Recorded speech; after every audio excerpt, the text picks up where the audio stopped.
الحمد للہ رب العالمین والصلاة والسلام علی النبی الکریم وعلی آلہ واصحابہ اجمعین، اما بعد۔ نکاح کے بعد دونوں ہی خاندانوں کو بیوی شوہر سے زیادہ دوسرے لوگوں کو جلدی ہوتی ہے کہ کب بچے ہوں گے۔ نکاح ہوا ہے، اولاد کی تمنا فطری ہے، بیٹے ہو جائے اس کی تمنا بھی غلط نہیں ہے۔ حضرت زکریا علیہ السلام نے اولاد کو مانگا، حضرت مریم علیہ السلام نے حضرت عیسیٰ علیہ السلام کی پرورش کی، اور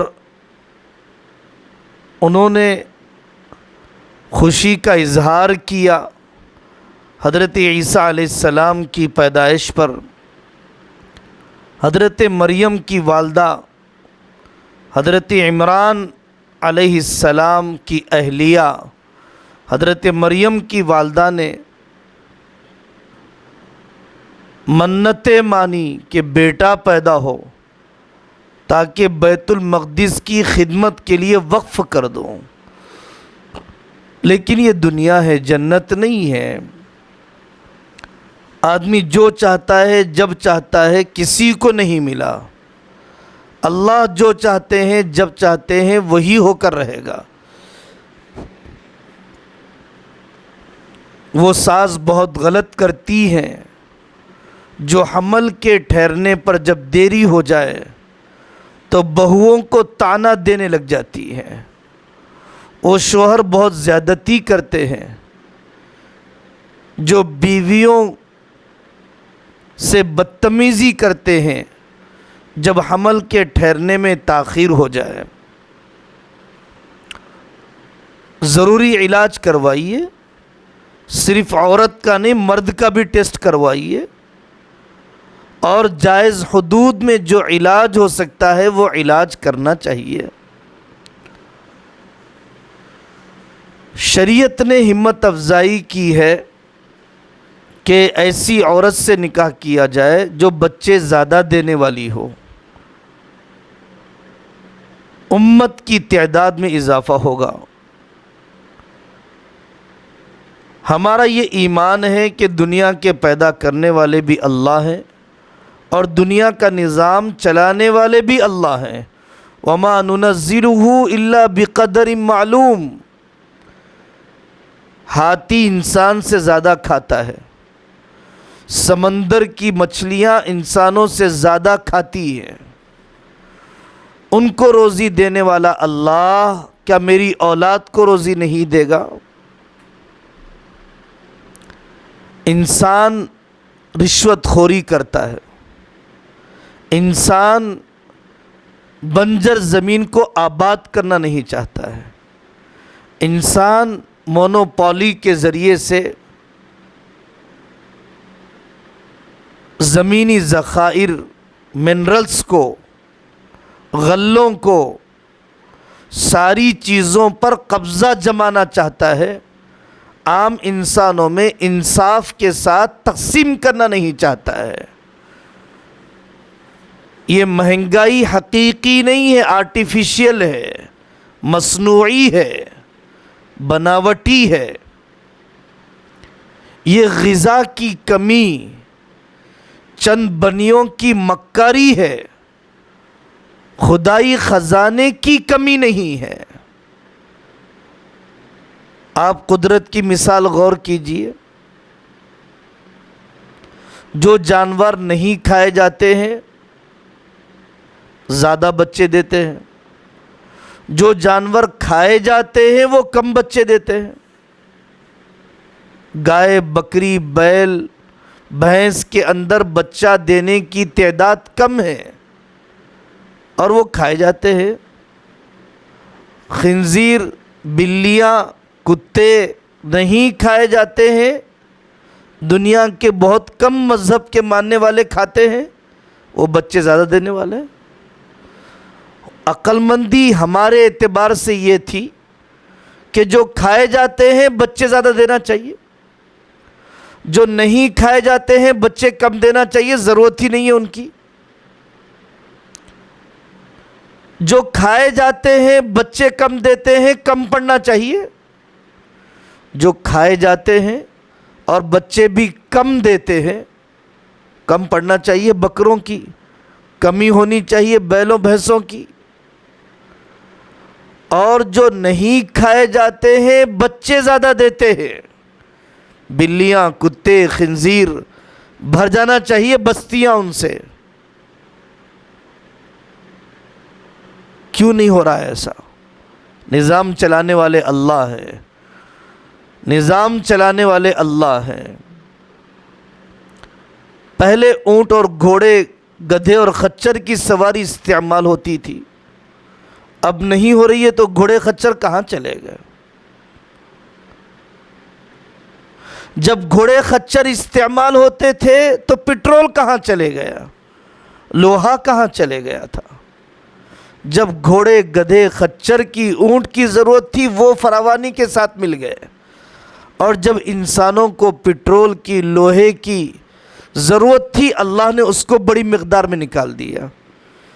ضرورت ایجاد کی اماں ہے، ضرورت ایجاد کی اماں ہے۔ ضرورت پیدا ہو جاتی ہے، انوینشنز ہو جاتے ہیں، چیزوں کی ایجاد اللہ تبارک و تعالیٰ کر دیتے ہیں۔ پہلے انسان براڈ مائنڈ اور کھلے ذہن کا تھا، پوری دنیا اللہ کا کنبہ ہے۔ پھر اس کے بعد میرا ملک میرا ہے، میرا اسٹیٹ میرا ہے، میری برادری میری ہے، میرا خاندان، میرا گھر، ہم دو ہمارے دو، ہم دو ہمارا ایک، ہم دو ہی رہیں گے اور میں ہی اکیلا رہوں گا۔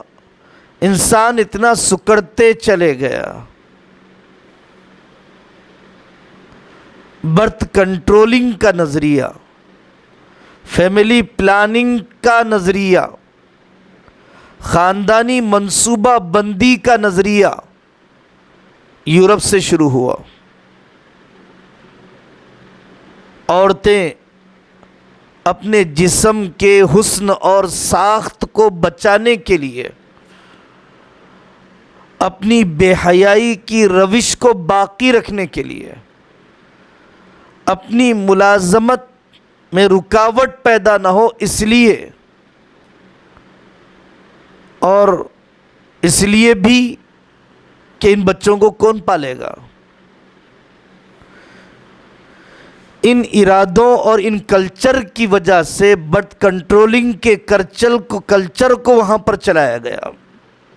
انتہا یہ ہو گئی کہ یورپ کے سماج میں بوڑھے باقی رہ گئے، جوان اور بچے کم ہوتے چلے گئے۔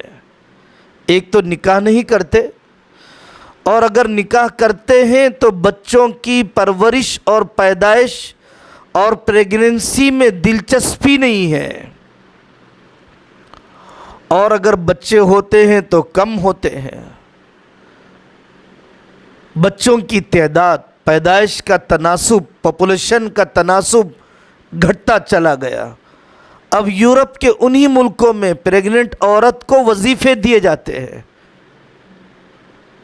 اگر وہ امپلائی ہو تو اسے گھر بٹھا کر تنخواہ دی جاتی ہے، کیونکہ ایک دن آئے گا ہمارے پاس مشینیں رہ جائے گی، مشینوں کو چلانے والے انسان نہیں رہیں گے۔ یہ ایک پولیٹیکل اور سیاسی جنگ بن گئی کہ ایشیا اور افریقہ میں پاپولیشن بڑھ رہا ہے، یورپ اور امریکہ میں آبادی کا تناسب گھٹ رہا ہے۔ اگر مشین کے بجائے مینول جنگ ہونے لگ جائے، افرادی جنگ ہونے لگ جائے تو ہم ہار جائیں گے۔ تو برتھ کنٹرولنگ کے کلچر کو ان ایشیائی اور افریقی ممالک میں بھی چلایا جانے لگا۔ آپ زیادہ بچے پیدا کرنے کا درد سر کیوں مولنا چاہتے ہیں؟ حالانکہ برتھ کنٹرولنگ اور حمل کے ٹھہرنے کو روکنے کے دوائیں اور روکنے کے ذریعے فطرت سے بغاوت ہے. عورت کے اندرونی منسس کے نظام کو تباہ کر دیتے ہیں، ماہواری کا نظام بگڑ جاتا ہے. ایسا نہیں ہے کہ پہلے دوائیں کھائی گئی حمل کو روکنے کے لیے، بعد میں سے ہم دوائیں کھائیں گے بچہ پیدا کرنے کے لیے، ہم جب چاہیں جب بچے ہو جائیں. حمل روکنے کی دوائیں کھائی جاتی ہیں تو بانجھپن پیدا ہو جاتا ہے. حمل روکنے، پریگننسی کو روکنے کی دوائیں کھائی جاتی ہیں.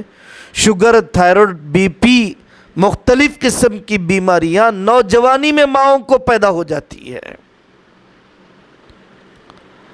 تو ذہنوں کو صاف کرنے کی ضرورت ہے. عورتوں کی صحت کی حفاظت بھی بچوں کی پیدائش سے ہے. بیوی شوہر کے رشتے کی مضبوطی بھی بچوں کی پیدائش سے ہے.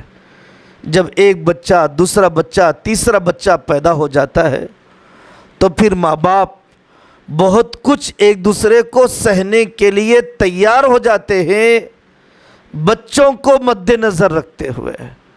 اور جہاں پر بچے ہونے میں رکاوٹ ڈالی جاتی ہے، بچے نہیں رہتے ہیں، طلاق اور خلا پر جلدی جرأت ہو جاتی ہے. ازدواجی اعتبار سے بھی نقصان دہ ہے. آپ غور کیجئے، نکاح کرتے کرتے 25 سال ہو گئے، 30 سال کی عمر میں نکاح کیے، اور باپ بننے میں فوراً باپ اور ماں بننے کے لیے تیار نہیں. I am going with planning, ہم پلاننگ کے ساتھ چل رہے ہیں، ہم کیلکولیٹ کریں گے، ہمارے بجٹ میں اس بچے کو سنبھالنے کی صلاحیت ہے تو ہم حمل ٹھہرنے دیں گے، ورنہ ٹھہرنے نہیں دیں گے. تو اب بچہ، شادی ہوئی 30-32 سال میں، بچہ ہوا مثلاً 35 سال کی عمر میں، تو یہ بیچارہ 35 سال کی عمر میں بچوں کی شرارت کیا سنبھالے گا؟ کھیلنے کودنے میں ساتھ کیا دے گا؟ یہ اپنے بچوں کے نکاح کیا دیکھ پائے گا؟ 35 سال کی عمر میں باپ بنا، یہ اپنے بچے کی شادی 30 سال میں نہیں 32 سال میں کرے گا. اور تو 35 سے 45، 45 سے 55، 55 سے 65، یہ بیچارے اپنے پوتروں کو دیکھنے کا تصور بھی نہیں کر سکتے، نواسوں کو دیکھنے کا تصور بھی نہیں کر سکتے.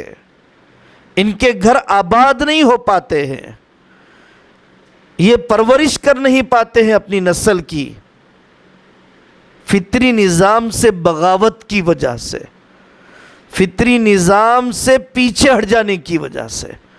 جس عمر میں نکاح ہونا چاہیے نہیں ہوا، جس عمر میں صاحب اولاد بچے والا بن جانا چاہیے تھا نہیں بنا. ہاں، بچوں کے درمیان فاصلہ اور گیپ رکھنا چاہیے. مرد و عورت اپنے اندرونی اعضاء کو چھپانے کے لیے جو تھیلیاں ملتی ہیں اس کا استعمال کرتے ہوئے 1.5 سال کا فاصلہ 2 بچوں کے درمیان، تاکہ بیوی کی صحت بھی درست ہو جائے اور بچوں کو بھی دودھ اپنی ماں کا مکمل مل جائے. اس لیے اگر 2-2.5 سال کا فاصلہ رکھے تو زیادہ بہتر ہے. لیکن بغیر مفتی صاحب سے پوچھے کہ محض روزی کے غم میں مکمل طور پر برتھ کنٹرول کر دینا، بچے دانی نکال دینا اور مرد کی رگ کو بند کر دینا، اس کی اجازت نہیں ہے. یہ مشرکانہ عمل ہے. 4 مہینے ہو چکے، روح پڑ چکی ہے بچے کے اندر. اب اگر ابارشن کرنے کا، اسقاط کا قدم اٹھایا جاتا ہے، قتل کے گناہ کے برابر ہے. ایک انسانی جان کو ضائع کر دینا ہے. ہاں، ٹیمپریری برتھ کنٹرولنگ کے جو ذریعے ہیں، کسی خاص شرعی عذر کی وجہ سے اگر کوئی ٹیمپریری طور پر، وقتی طور پر، عارضی طور پر منع حمل کی دوائیں اور پیگنسی کو روکنے والی دوائیں استعمال کرتا ہے تو اس کی اجازت دی جائے گی، لیکن صرف حسن کو بچانے کے لیے، نوکری کو سنبھالنے کے لیے، اللہ کی ذات پر بے اعتمادی کی وجہ سے کرنا، اس کی اجازت نہیں ہے۔ آپ غور کیجئے، معاشرے کی دو عجیب تصویریں ہیں۔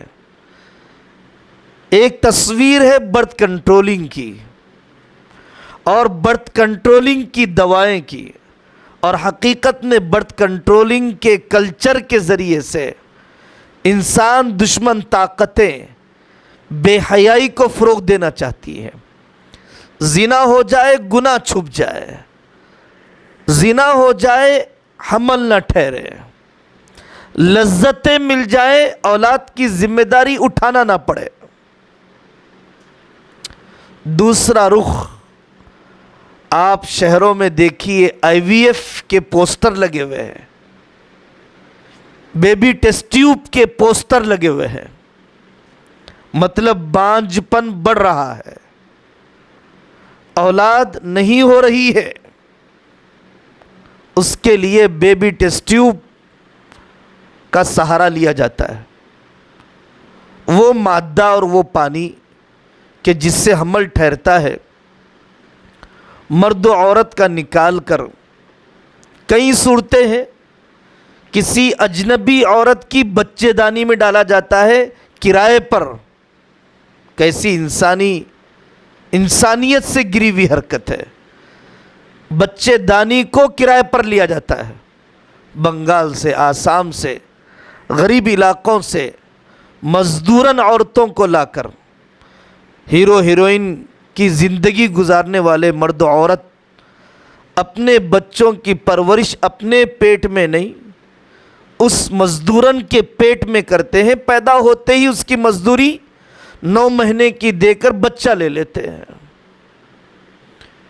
یا کسی اور عورت کی بچے دانی میں رکھ کر باراور ہونے کے بعد حقیقی بیوی کے پیٹ میں ڈالا جاتا ہے۔ کبھی کسی اور مرد کا لے کر بیوی کے پیٹ میں ڈالا جاتا ہے، کبھی کسی اور عورت کا لے کر بیوی کے بچے دانی میں منتقل کیا جاتا ہے۔ یہ فطرت کے خلاف ہے۔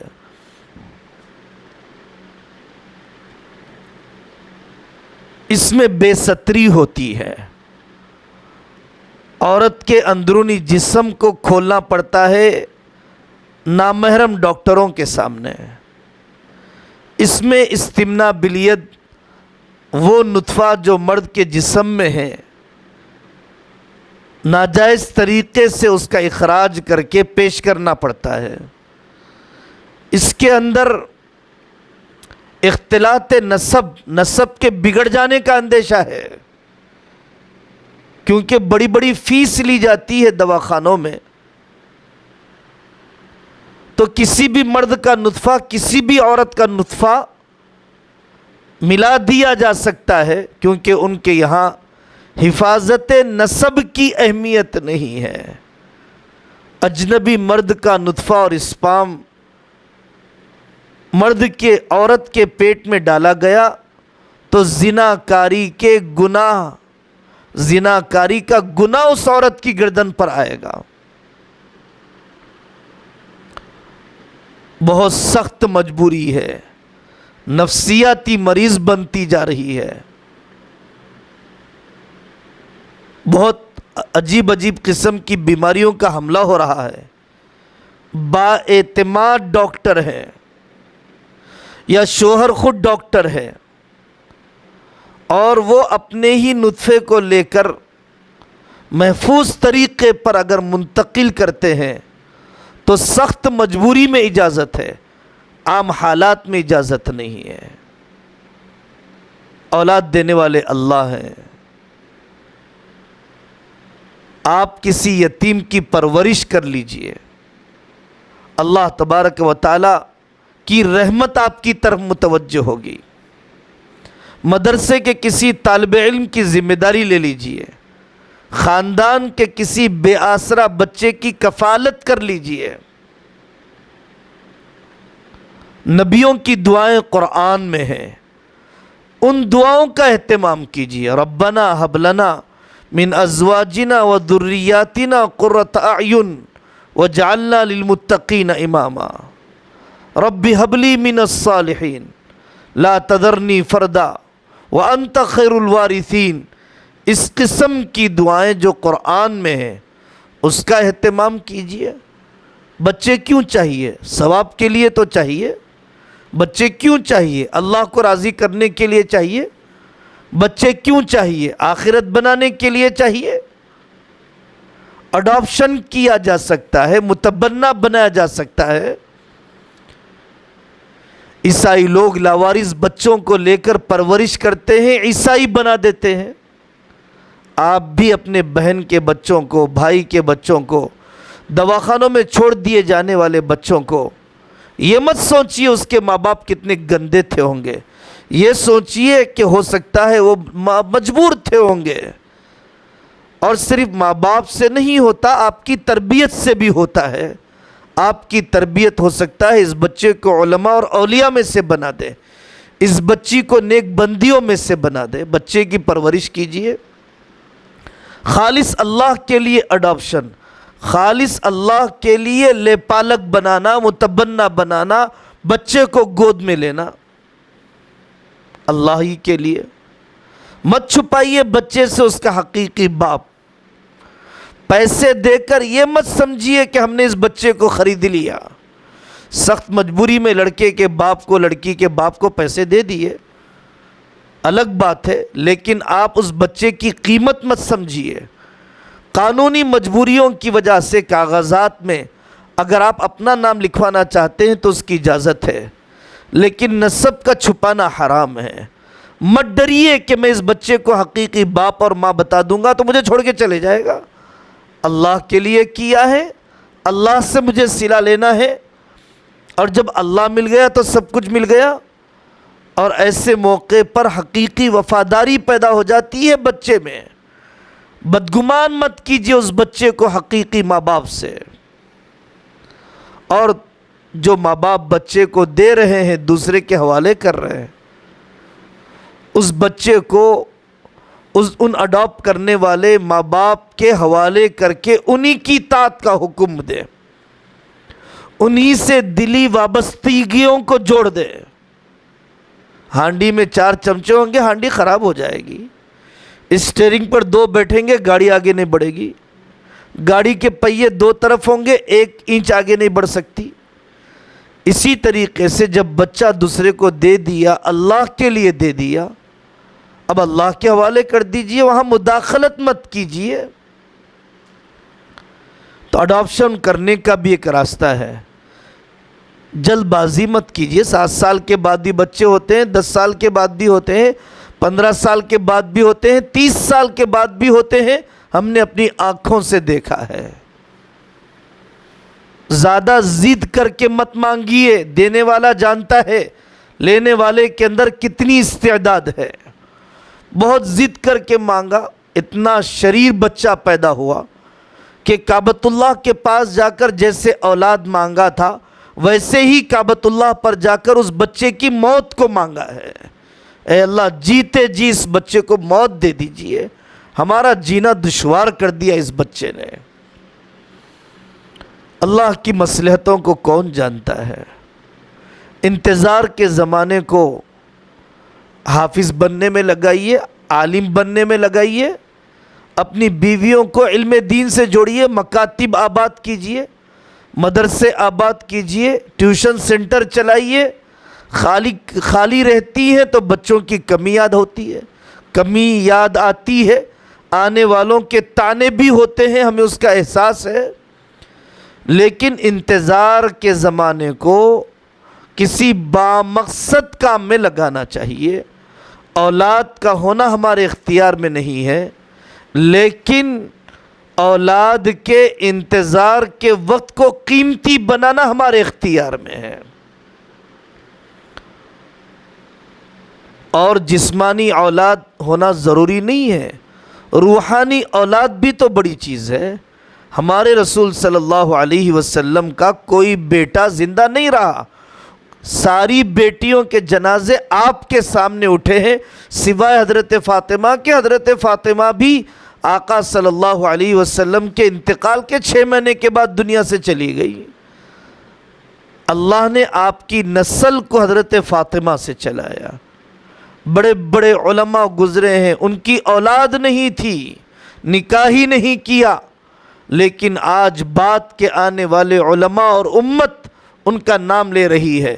العلماء العزاب الذین آثروا العلم علی الزواج، وہ کنوارے علماء کہ جنہوں نے علم کو ترجیح دی نکاح پر۔ وہ اپنے بارے میں کچھ جانتے تھے کہ ہم نکاح کریں گے تو حق ادا کر نہیں پائیں گے، اس لیے انہوں نے نکاح نہیں کیا۔ آج ان کی کتابیں موجود ہیں، وہ بانجھ نہیں مرے، ان کا علم صدقہ جاریہ بنا ہوا ہے۔ حضرت علی میاں ندوی رحمۃ اللہ علیہ پوری دنیا میں انقلاب بپا کیا، کئی تصنیفیں چھوڑ کر مرے۔ ان کی جسمانی اولاد دنیا میں نہیں ہے، روحانی اولاد ہے، علمی نسب چلا ہے، یہ اختیار میں ہے، یہ آپ کر سکتے ہیں۔ اللہ تبارک و تعالی ہر قسم کی بد فہمی سے پوری امت کی حفاظت فرمائے۔ وآخر دعوانا ان الحمد للہ رب العالمین۔ جمال الوجود بذكر الإله وتصفو